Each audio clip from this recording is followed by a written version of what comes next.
It's the first time that we've put F-35 on the flight deck with any other aircraft. It's the first time we've operated F-35 in a cyclic ops environment.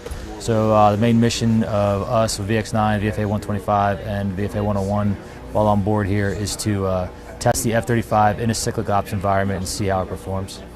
So for me, the biggest transition I had to make was, like I said, I was a two-seat pilot. So obviously the F-35 there are no two-seat aircraft. So I had to transition from being a two-seat pilot and the TCC concept to being a single-seat pilot. So that was a transition for myself. Then obviously it's a brand new airplane built by a completely different company.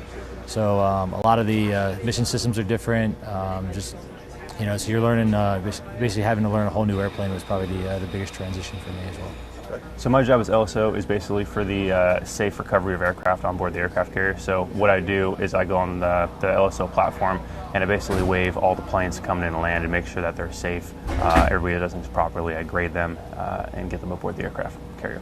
This current squadron, basically on board the ship, is really composed of like 3 squadrons. So we have VX-9, VFA-101, VFA-125, and then one member from VFA-147.